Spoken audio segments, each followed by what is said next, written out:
when someone reads an article, their blinders of advertising don't come up. The skepticism. It's like the journalist wrote about you. It's third-party corroboration or social proof. And that implied endorsement or credibility that happens through that is magical.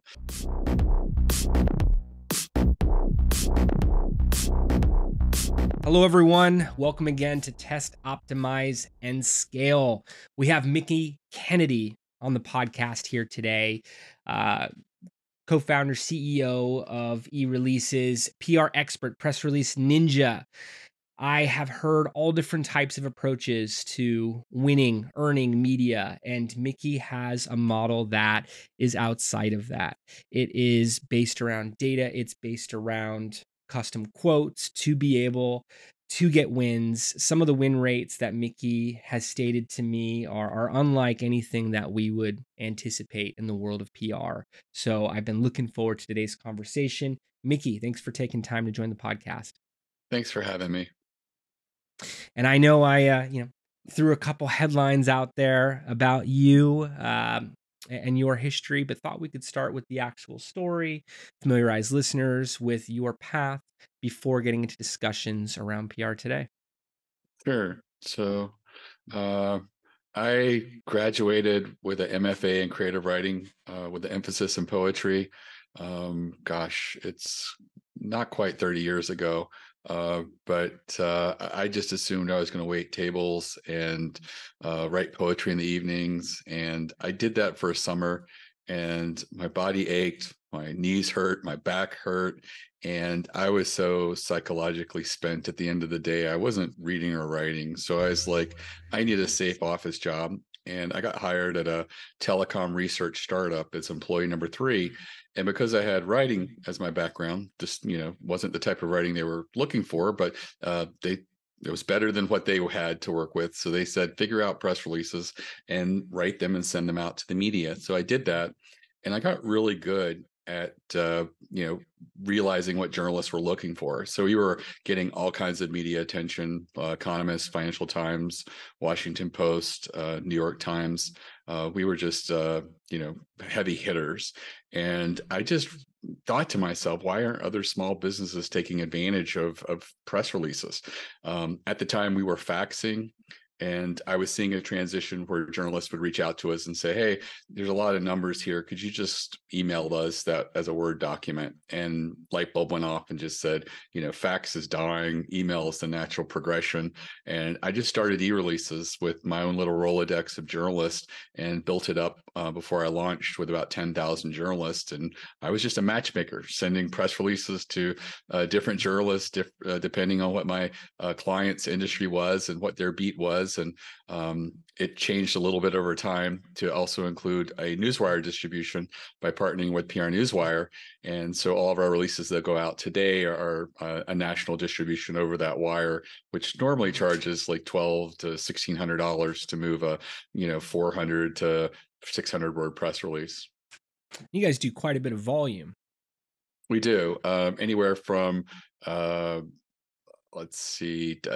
I think 10 to 14,000 a year. I know that we've done over 150,000 press releases as we enter our 25th year here.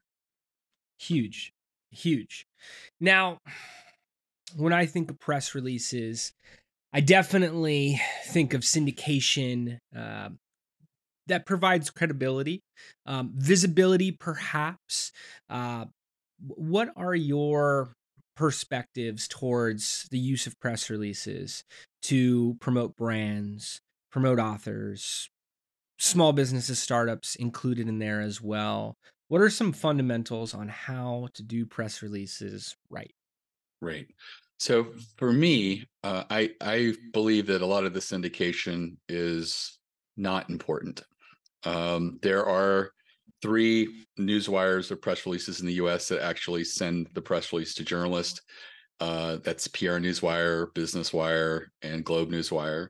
And anybody else that has Newswire in their name isn't a newswire. They are doing a syndication play. So that's where you pay money and the actual press release verbatim appears on a bunch of websites. It happens with everyone. When you pay to go over the wire, it appears in a section of Yahoo Finance and a bunch of other websites. allows you to put the logo that you were seeing on this Fox News affiliate and this ABC News affiliate. But no journalist looked at it and wrote an article about you. And so my whole reason for being goes back to my roots, and that's where you get original articles. I mean, you'll never see a syndicated press release in print. You'll never see it in the New York Times. You'll never see it in the Washington Post. But if you write a meaningful press release and you send it to the media and it actually reaches journalists, that is the potential opportunity that you have. And, just to give you an example, we have clients that send out a release and get 2 or 3 articles written about them. We also have, wild examples where we've had people send out a press release and they've exceeded 150 media pickups. And that's just the leverage opportunity that happens using a wire because it's so widely available. And if you have a message that just resonates with a lot of people, you have the potential for a lot of people to cover you and write about you. And I think that's amazing. As someone who's sent out press releases and said things similar to what you just mentioned of syndication's not going to really do anything, but you get some logos, we can put them in ads, we can put them on your site as featured by, maybe it's a hack to be able to show third party validation. But what you just said, what you're able to do, where you position the press release to actually get the phone ringing and publishers, writers on the line who then put a whole organic article together. You mentioned the example with 150 articles from the distribution of a press release. That's huge.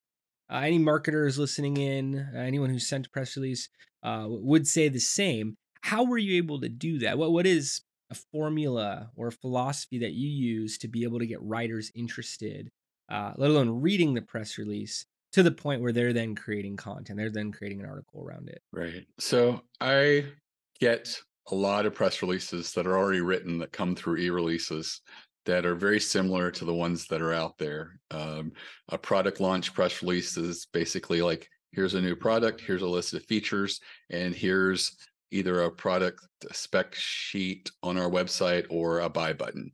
And we also get a lot of personnel type press releases, new hires.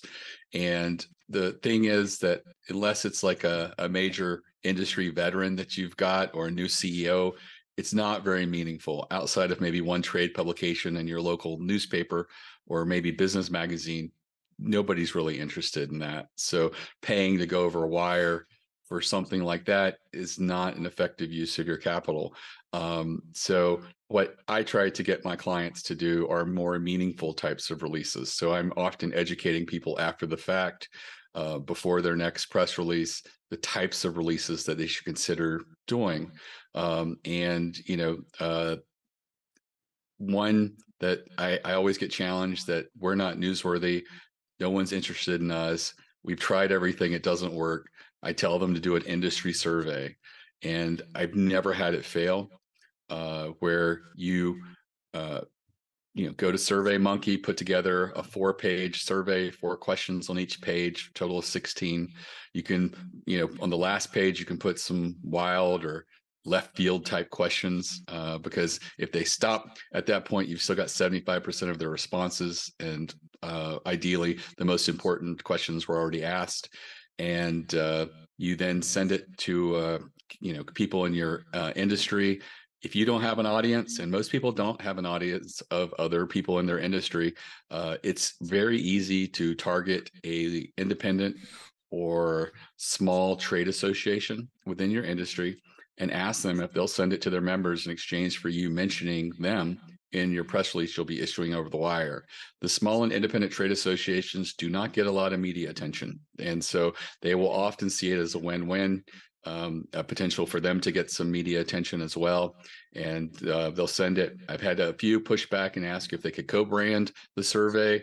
I don't see a downside to that. You're just aligning yourselves even more with a respected trade association. So I feel like it's a great opportunity. And you tabulate the results from your 16 questions.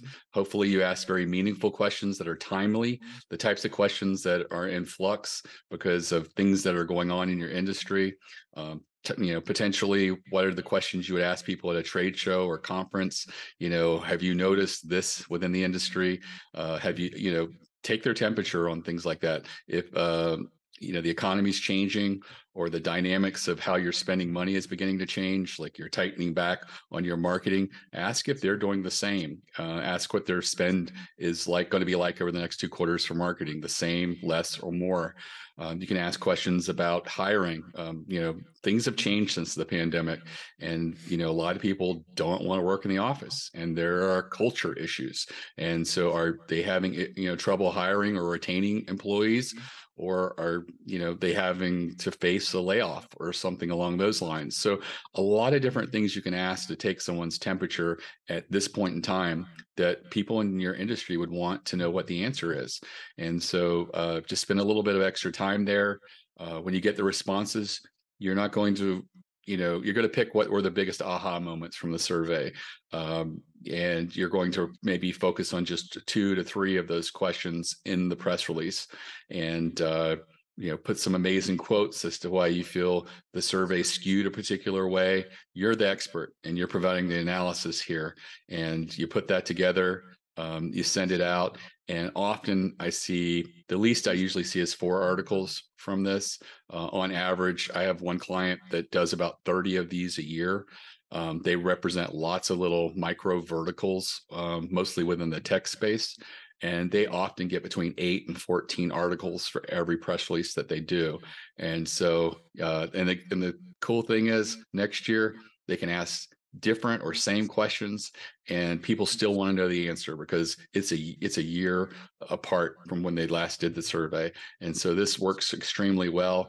It's where you are controlling this valuable data that you've got, and people really respect that, and you can really stand out as an expert. And you don't have to qualify yourself to be an expert, you just have to put yourself out there. And how many people are taking part in the survey? How large is the sample size?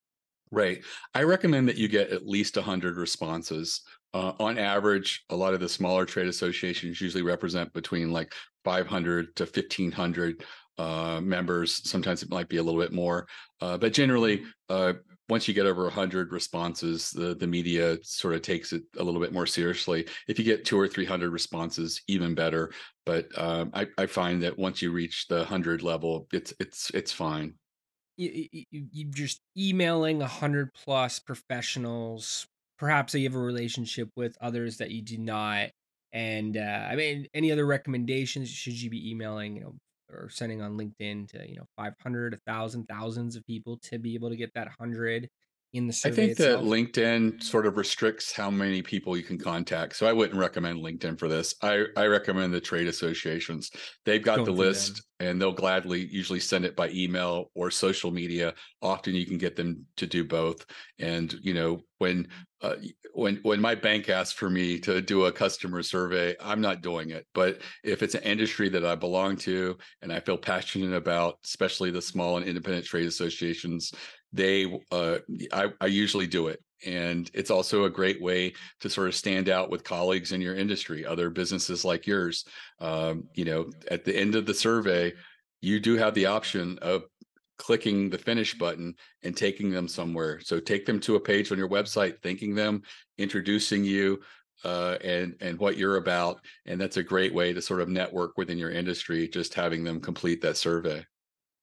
Are they usually presenting a cost or some type of sponsorship paid program into the trade association, or really just doing it as a partnership, co-branding initiative, Yeah, like you just doing mentioned? it as a mention or the co-brand opportunity, where they push back and ask if they could co-brand the survey.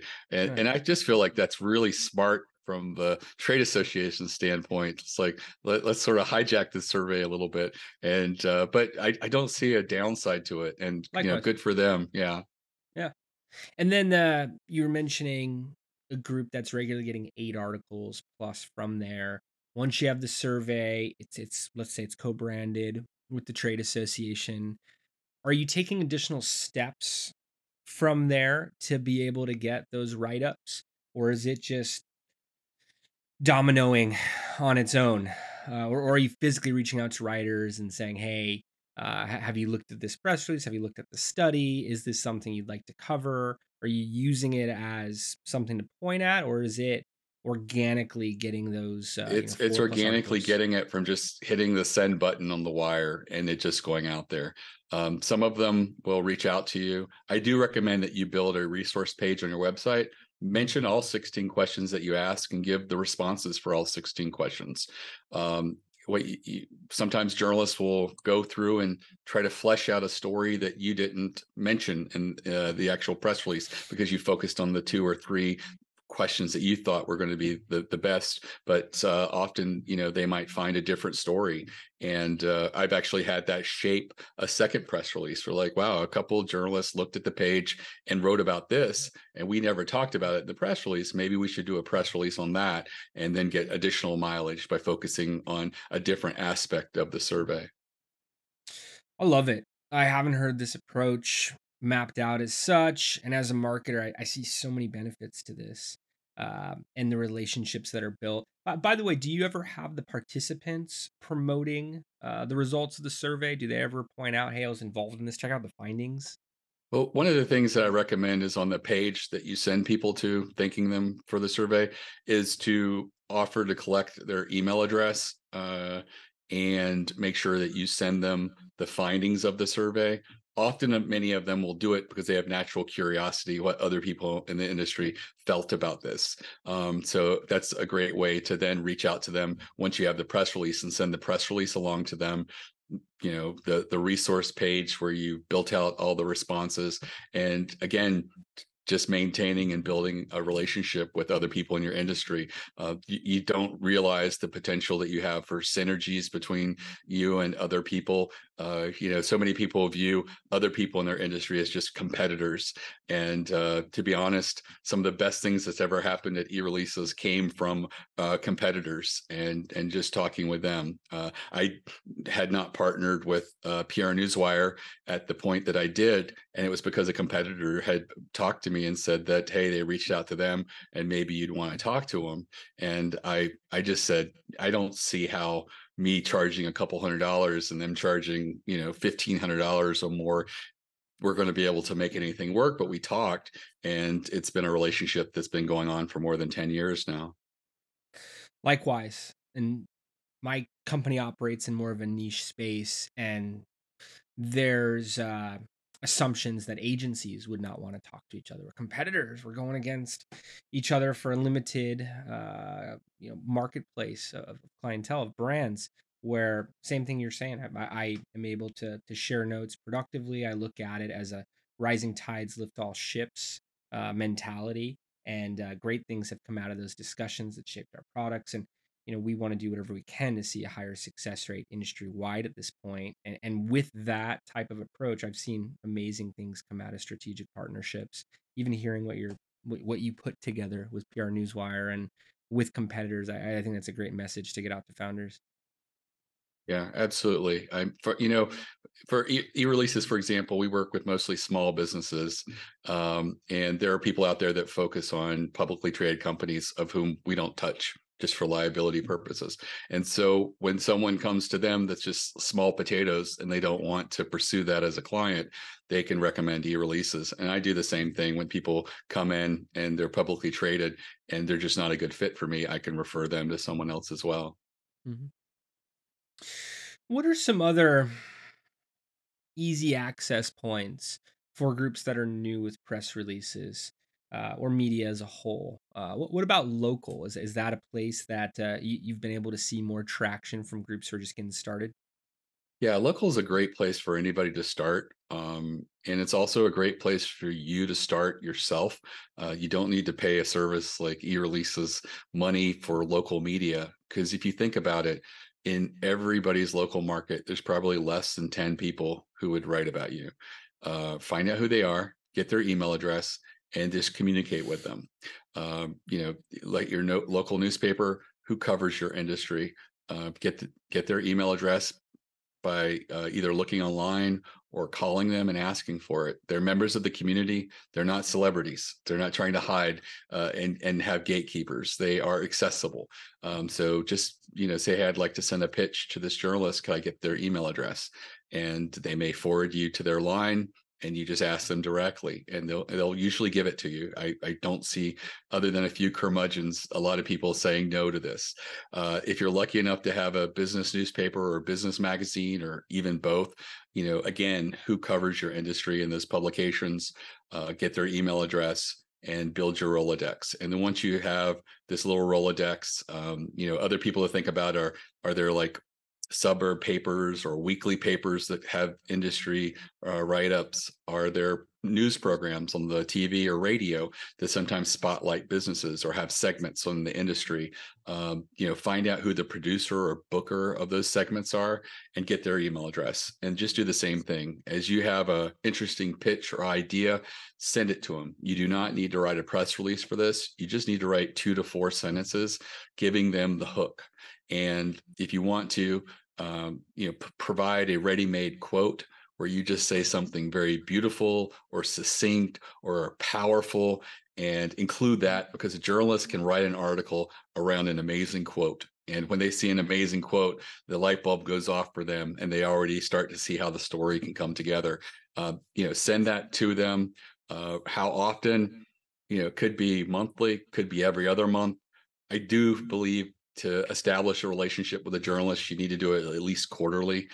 So sort of strive for a pattern that seems natural for you and your industry. And as you have newsworthy ideas, send them out. And if you're ever at a trade show and you see other businesses that are just like yours in different markets, maybe create some Google alerts tracking them. And when they get media attention, reverse engineer it. Say, oh, this is their approach. Maybe if I presented a similar approach in my market, I could get them to do the same story on me. Now, you're not going to say, hey, I'm copying a story from another market. You're just going to present like, hey, I've noticed in my industry, there's been a lot of talk about this, and I'd love to share more about how my business interacts with this issue or topic. And here's an amazing quote.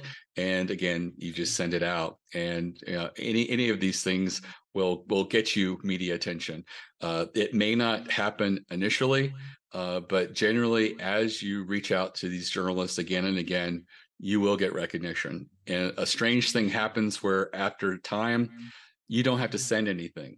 They come to you. They're working on an article and they remembered you, and they felt you would be the perfect company to plug in here. And they just reach out to you. It's one of the reasons that in a lot of markets, people complain about seeing the same company again and again in the news. And it's because they have a relationship with the journalists. They're not paying for it. They just done the work, and they're just an easy person to reach out to, get an amazing quote, and have a ready-made story. You make it sound easy, and these are great fundamentals. I mean, reaching out with the 2 to 4 sentence hook, being able to continue to be a source for those journalists, having Google Alerts set up so you're getting a better understanding of how they think, how they put together content, and eventually having the rapport with them that they're hearing from you so often for so long that they reach out to you to get quotes, to be able to get something to build from there. Does this work even in larger cities where we're here in Marina Del Rey in Los Angeles? There's Marina Del Rey, there's the West Side, there's different levels of local and many suburbs within Los Angeles that have their own publishing houses, be it the paper, even television, broadcast. But what about a larger market like L.A., New Right. York, or bigger? It does work in larger markets. What you may find is there's maybe a couple of people that cover your industry, so you might have the opportunity to pitch it to 2 different people at the same publication. You also might find there's like a lot of little suburb papers and a lot of little ones that cover regions that maybe you're building your Rolodex to 16 instead of 10 in markets like that. But it works anywhere that you can establish a relationship. It works. It's the same thing that PR firms do. PR firms build these relationships with journalists in their industry, and is often from emailing back and forth. There's also a little bit of schmoozing where if someone wrote a really great article, as a journalist, they love to be told, hey, I really enjoyed this article. I felt what you said about X, Y, and Z was really powerful and on the nose. They love that. And, publicists do that, and they develop these relationships. It can work on a larger scale. But I do think that it works best for local because uh, local people like to talk to local members, and they would rather talk to the local business itself than a third party like a PR firm or an e-releases or anything along those lines. Proximity is power is a quote that I like to point at, and I'm more likely to respond if I get an email, if I get an advertisement that says Marina Del Rey in it. It feels more relevant, like it could be my neighbor. And you know, I know friendships, different types of business partnerships seem easier for that same reason when it's hyper local. And you know, looking at these different tactics, how can you then take these press wins and be able to build more business? Whether it's, you know, through sales, offline, online, what applications have you seen of the credibility, be it Right. local or national, industry specific? What are some Sure. different use cases that you've seen to be very effective? Right. So the thing that happens when someone writes about you, often I get reported from customers that say, "Hey, we had like 300 people come from this article, and like 150 people bought. Is that even possible? 50% converted?" And I'm like, first thing I point out is probably more than 300 people saw the article. 300 people felt invested enough in the article that they wanted to click through and find out more about you. And yes, it is completely likely that the conversion rate is as high as that, and it's because of, when someone reads an article, their blinders of advertising don't come up. The skepticism. It's like the journalist wrote about you. It's third party corroboration or social proof, and that implied endorsement or incredibility that happens through that is magical. And so take that magic. So take the links to these articles and share them with your customers. Everybody shops other businesses, and maybe this year they don't shop in your market because they feel after reading that article that they're with the right company. There's also leads that you have. And there's always people that are going to be on the fence about working with you, and you don't win them over. But maybe putting this article in front of them and having them read it is the little magic that takes them over the hump and gets them to consider you and work with you. Um, you know, record, take screenshots of these clippings because they can vanish over time. Everybody changes their CMS and content management over time, and they generally do a big purge of old articles. So make sure you've captured it. Ideally, I like for people to have newsrooms on their website where they put press releases. They put the success, the clippings that they have there. But if you're a small business and that's just too big of an ask, if you have a blog, put it in the blog. Just put it somewhere to retain it and to get that content there. It's a really great place for people to stumble upon and find out about you.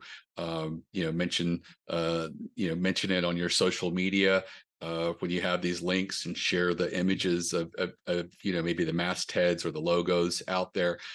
Really just try to get the biggest bang you can out of this mention and make it go beyond the 300 people that click through to the potential audience that you have already with leads and with customers. Another thing that I've had people do is to take all their clippings and print them out. I'm thinking of a local carpet company here in New Jersey that got about 30 clippings in total. I think over 20 of them were carpet trade publications, where the people who read the articles are not their customers. They're other local carpet companies. And so I always was concerned that their success in getting trade publications to write about them wasn't helping their business. But they taught me that the goal here is to build authority. And so that in their book of 30 clippings, whenever they give a quote to a new customer, they say, "Hey, we may not come in the cheapest, but we are one of the best carpet installers. You will not have to call us back to restretch your carpet or to fix a seam that just shows up and doesn't look good.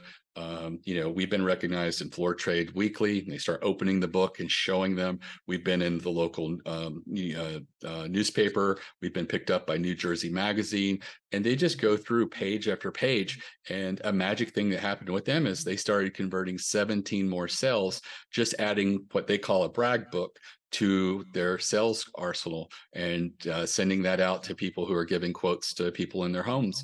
And I think that what happens is people are like, yeah, they're $300 more. But wow, we've got someone who's got national recognition, New Jersey Magazine, the local newspaper. I mean, these people have a lot of respect and credibility. And those are the people I want coming into my home and installing my carpet. I am a big fan of brand self-publishing as well too. So to have this clipboard, to have it living on the blog, to have it living on the social media, to leave that as a funnel for prospective audiences, prospective clients to go down. And it's a great thing for publishers, for writers to look at as well, right? Of hey, this is a thought leader. They are getting out, you know, educational information regularly. Furthermore, they're pointing at all of these different wins and findings that the audience can, grow from as well too. I see so many groups that think, hey, the biggest publishers in the world should cover what they're doing tomorrow when they don't even talk about themselves. They don't even write anything that is contributing and meaningful to the industry. They're not really a voice. They just want people to point at them and mention how great they are. So I imagine it helps for that type of discussion as well. Hey, writers, local, national, check out this piece we did over here. Did you see the focus group and the industry findings that we put out last week? Did you see how many people covered it? What about this quote, from different groups in our space and what it meant? To be able to have that ongoing conversation, which isn't easy to do. I mean, we put together full content calendars and talking about what's going to be distributed when and where and how we're going to get traffic there. Uh, but I imagine definitely adds to the conversation and adds to publishers' appetite to cover. Yeah, absolutely. You've had some big wins. What about specialty vehicle engineering? What did they see on a national? What did they see on an international level? Right. So, um, with them, they sort of got picked up in a lot of trade publications. I think like Auto Freak and Car Buzz and Chevy Hardcore, Hot Cars, Hype Beast, Muscle Cars and Trucks, Motor Authority, The Drive, lots of trade publications. They also got international coverage in China on the Channel Auto, in Italy on everyi.it, Autoblog in Greece, Auto Review in Russia, and motor.es in Spain, among many other media pickups. And they did extremely well. They customize new cars and really take the the hot rod element that people have who are major fans that they would love to do, and a lot of people do tinker with cars after they buy them and put new exhaust and new uh, modifications to engines and things like that. These people will take the new car and do that and deliver you a new car that's hyped up, and it's just a very amazing product. And it really resonated with all the automotive trade publications, not just nationally but internationally. Is there a frequency that you recommend? How often were they putting out press releases or group getting started? Is this something where you would say, hey, do release a minimum of quarterly, monthly, weekly? Have you seen different blast initiatives where there's multiple press releases going out in a day for days straight? What Right. what is the right way to look at frequency? I say take a frequency that works for you. At the very minimum, quarterly. If you can do every other month, that's really good. If you can do monthly, that's even better. The carpet company came to me wanting to do a press release a month because they had done the math and they said, we've got it in the budget for next year. We want to get started in January and do a 1 year campaign. I took their money for 5 months and nothing happened. They got the syndication that happens with every release, but we had done 5 releases with nothing. And I went back to them and said, "This is not working. We needed to have a brainstorm." I found out that their biggest enemy was not Carl across the street. It was the big box home improvement stores. Mm, And I thought that was interesting because, you know, journalists love the human interest element. And here I was in my mind thinking of a David versus Goliath thing. And so we wrote about their challenges of competing against the big box home improvement stores. And I took our discussion with them about how bad the big box home improvement stores are. For example, I didn't know this, but when Home Depot or Lowe's schedules a carpet install, if they don't have one of their regulars available, they will just call someone who has a home improvement license and ask, "Are you available to install carpet tomorrow between 12 and 4?" And if you're a home improvement guy who has no work, you will say yes, despite the fact you may have never installed carpet before in your life. And that happens more often than you think. And so, these guys were telling me about all the times they have to come into homes and give someone a quote for new carpet, and they see the carpet they have is fine, but it needs to be restretched or it needs to be taken apart and seamed properly, and that their problem with the car and they had it installed with the big box home improvement stores, and they said a real carpet company would never do it like this, and never uh, give someone a product that just doesn't last because of the way it was installed. And when we sent out the first press release, it was their sixth press release with that angle. We got over 10 trade publications to pick it up, and they loved it. And we said, I wonder if lightning can strike again. So we continued to talk about different initiatives that they were doing and pitching themselves against the big box home improvers.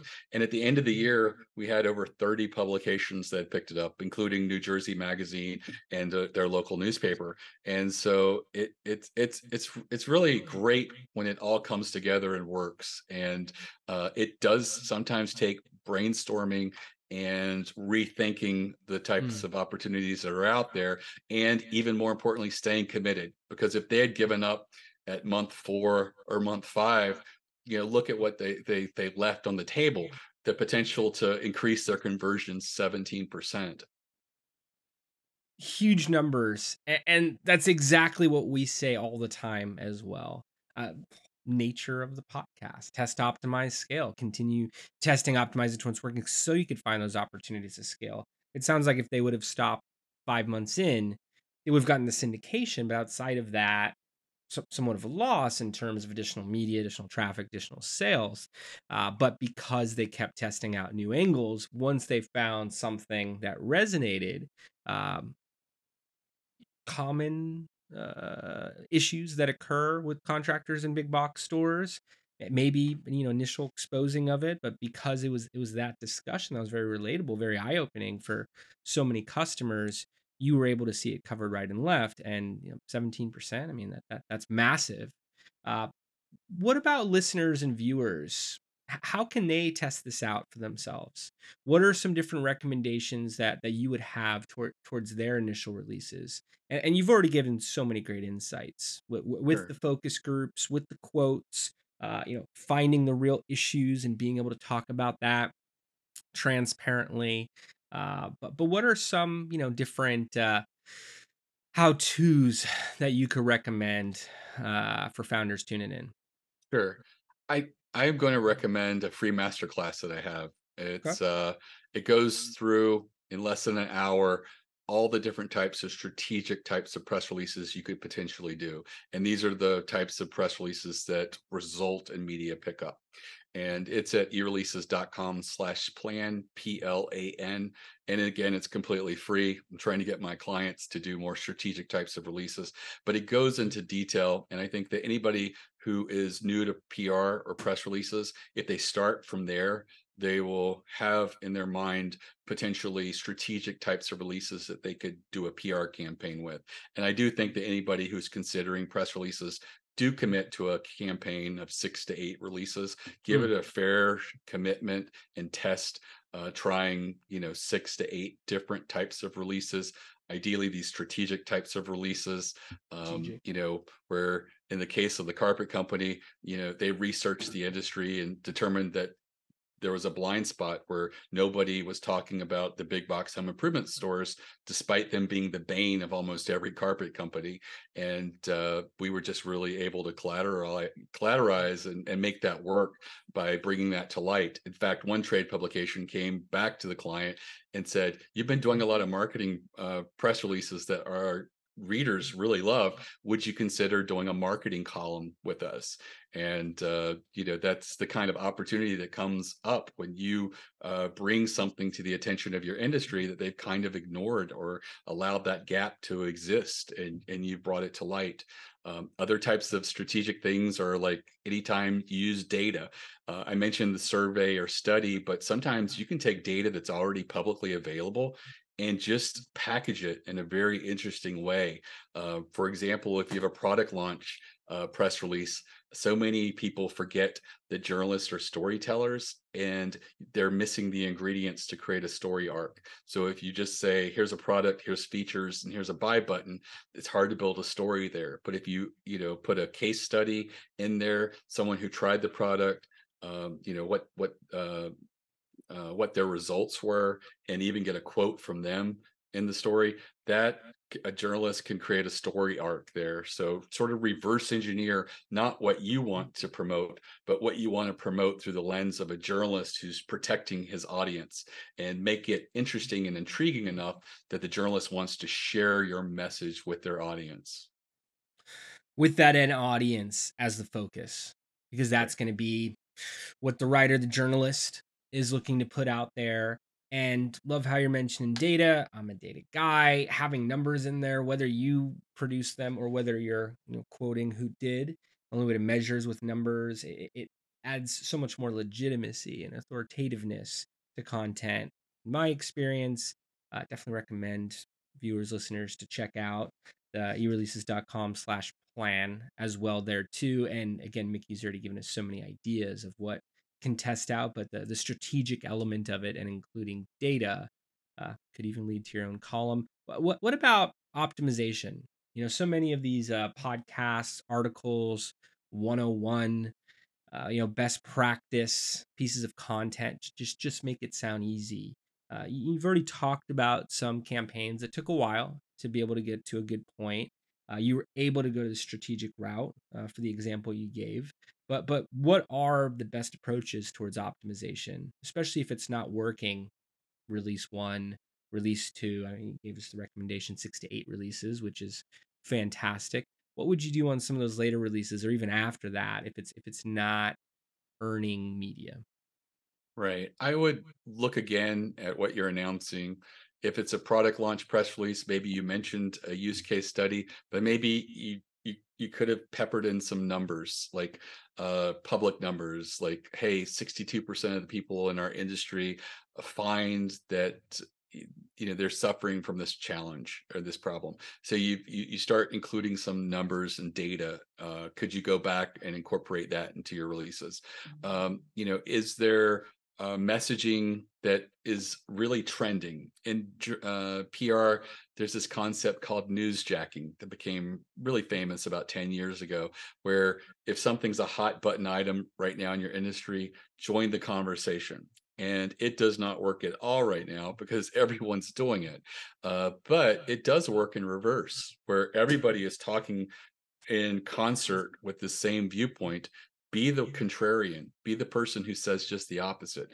You do have to realize you don't want to alienate your viewpoint from your customers. You don't want to anger any of them, but as long as the position you take is rational and level-headed, I don't think most people will be offended. But yet, if for example, electric cars, it seems like so many people are pro electric car, but if you're the one person raising your hand and saying we should not be adopting electric cars at this point, we haven't solved how to get these minerals out of the earth to make the batteries without creating environmental hazards, not to mention labor issues, often children going into the mines.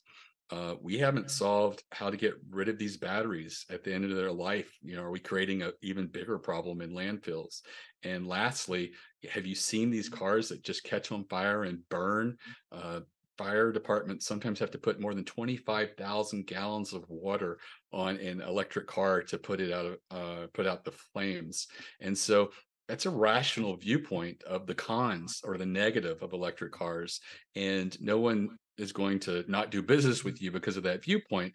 But what happens is journalists being fair and balanced, every time they write an article about electric cars, uh, there's nobody raising their hand saying something negative about them or the cons. So if you're the person who establishes that reputation, you have the likelihood that every time an article is written on the subject, you could be quoted or plugged into that article because you're the one person presenting the other side.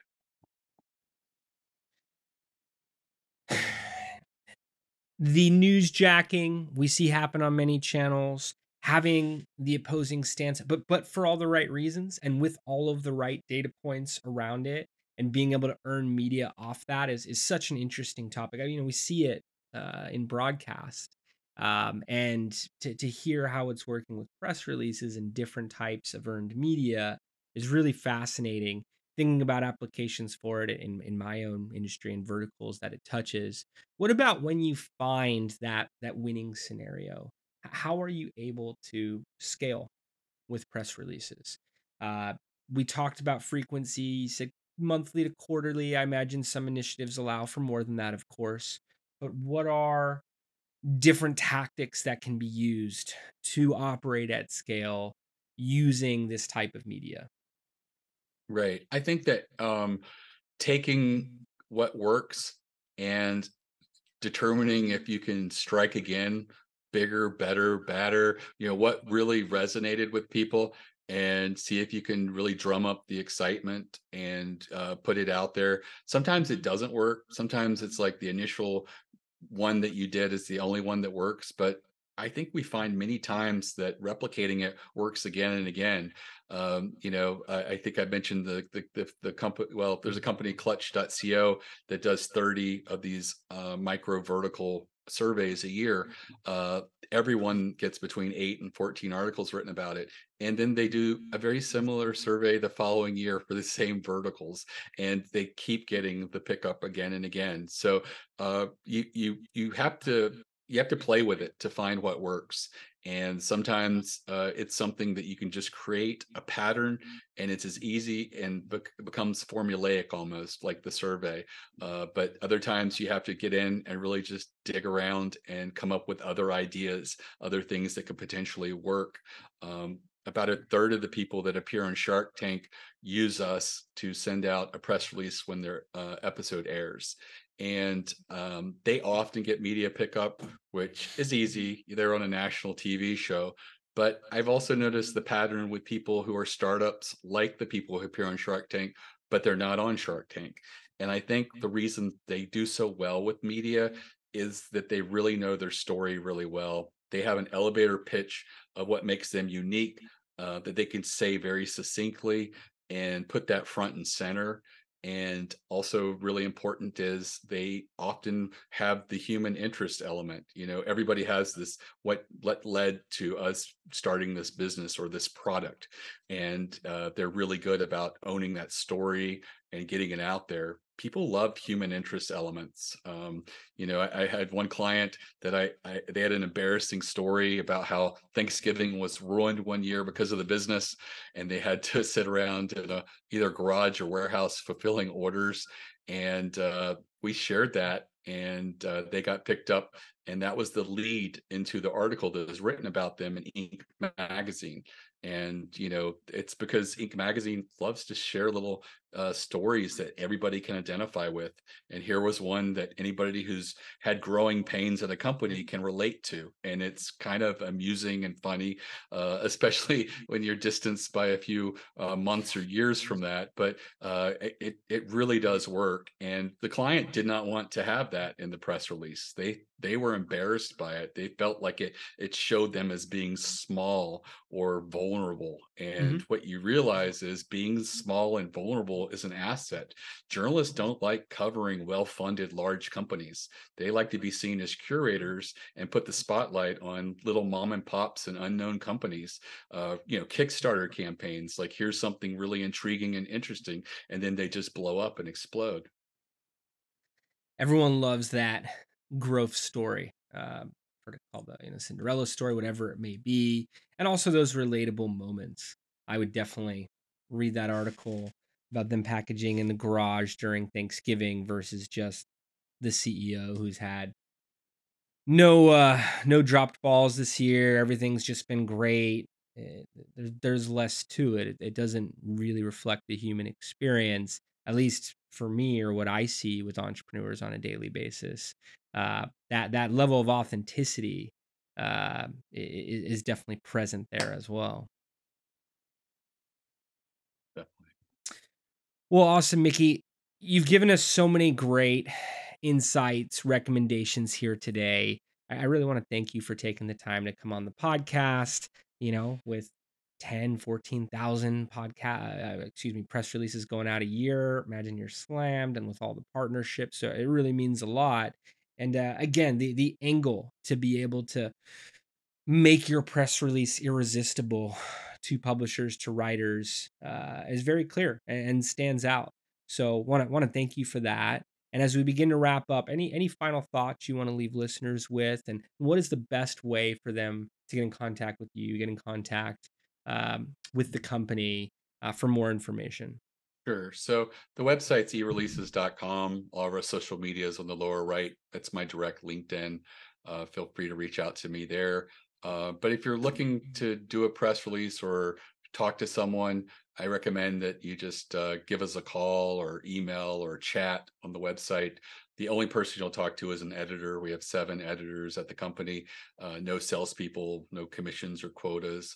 We'll level with you. And if you ever develop a press release and you'd like our thoughts on it, feel free to send it to us. Give us a couple business days to get back to you. Whether you use us or not, that's something we're just willing to do to help out people.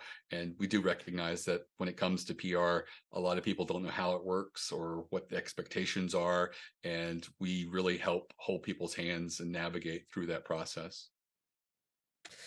And definitely recommend that listeners take Mickey up on that recommendation, speaking directly with editors and get that guidance through the process. They're earning a lot of great articles in media, beyond numbers I've heard. It makes sense why you work with over a third of the Shark Tank companies. And again, just want to thank you for taking the time to come on the podcast and speak with viewers, listeners today.